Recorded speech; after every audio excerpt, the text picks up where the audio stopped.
Welcome back to The Explainer, focused learners. Today, we're tackling a massive challenge in engineering.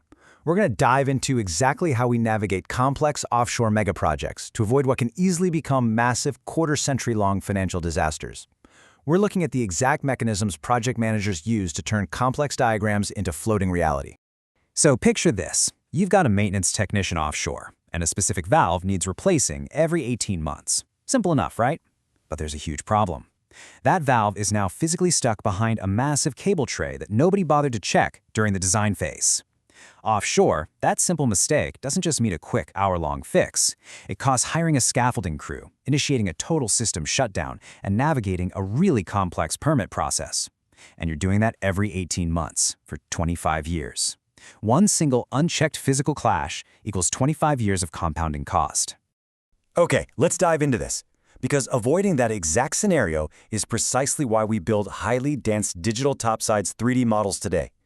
The entire purpose of these massive digital twins is to simulate reality so perfectly that we catch these specific, highly costly physical clashes before a single piece of steel is ever cut in the fabrication yard. The paper world just has to be perfect before it hits the steel world. Here is our roadmap for today's explainer. We're covering 1. The 25-year mistake, 2.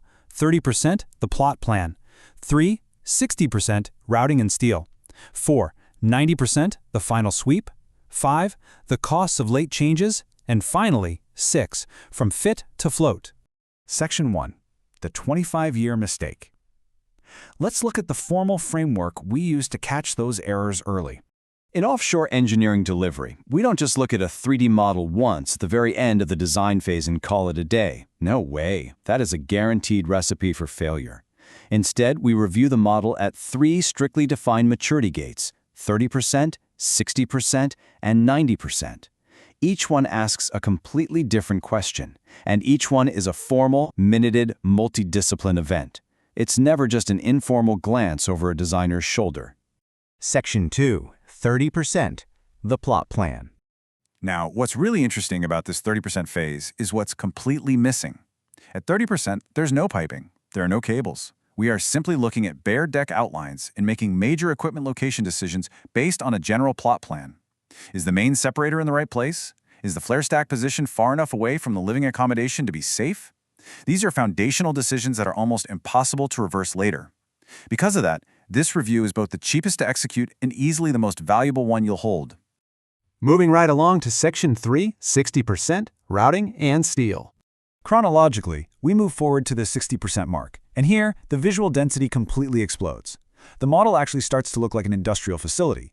We've got piping routes snaking through, primary cable trays appearing, and heavy structural steel members locking into place. The core goal here is verifying that all these routes actually work together in three-dimensional space. We're actively checking things like, can the pipe racks actually carry the physical weight we've just hung on them? Do the electrical cable trays have a clean, unobstructed run from the switchgear all the way to the consumer? We're thoroughly testing the physical and structural logic of the design. Section 4. 90% the final sweep. All right, this is the fully dense, finalized model, and it's where the stakes get incredibly high. At 90%, we're running the final sweep. This involves rigorous software-driven clash detection, which highlights any intersecting physical elements in bright red. But it's also highly focused on human reality. We're talking operator access, maintenance clearances, and safe greenlit escape routes.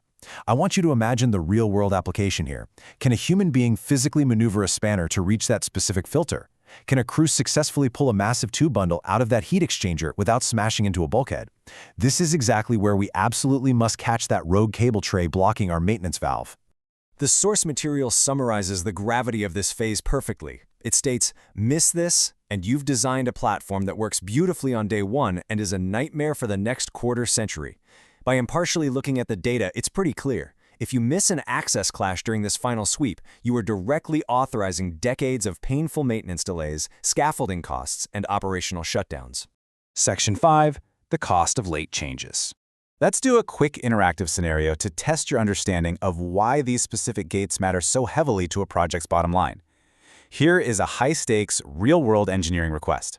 The client comes to you midway through the project and says they want to add a gas booster compressor skid to the platform. Based on what we've covered, at which review gate does this exact request cost the least to raise and implement? You probably guessed it. The answer is 30%. Let's contrast the physical reality of these two stages. At 30%, you are literally just dragging and dropping digital blocks on a bare plot plan. It's just pixels on a screen. But raise the exact same request at the 90% review, you are no longer just adding a skid. You are initiating a catastrophic, real-world redesign.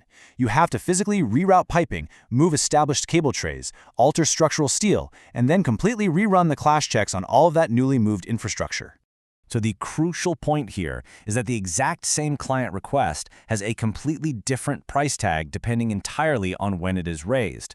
Forcing a change at 90% instead of 30% multiplies the cost tenfold, 10 times the cost just for being late to the party. And this brilliantly illustrates why forcing design changes as early as possible is the single most valuable thing a project manager will ever do. Section 6, from fit to float. If you came into this explainer understanding how P&IDs are built, you now have a highly structured outcome. You know the 3 strict maturity gates, 30, 60, and 90%.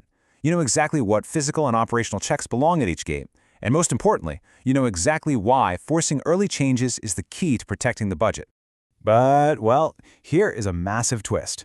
Up until this point, we've only solved the physical space constraints. We successfully made everything fit without clashing. But on an offshore rig, you aren't building a factory on land where you can just pour a thicker concrete foundation if things get too heavy. Offshore platforms have a non-negotiable relationship with the ocean. The model doesn't just have to fit, it has to float. Which brings us to the terrifying reality of weight control. This is the absolute constraint where every single kilogram of permanent steel you add to the design silently reduces the variable operational load, things like fuel, mud, and spares that your asset can safely carry at sea. Think about the day you realize your platform is too heavy, and you have to start strategically deleting essential million-dollar equipment just to keep the platform buoyant at its design draft. How do you even manage that impossible trade-off when millions of dollars are on the line? Well, that is exactly what we will uncover in our next explainer. Until then, stay focused and keep learning.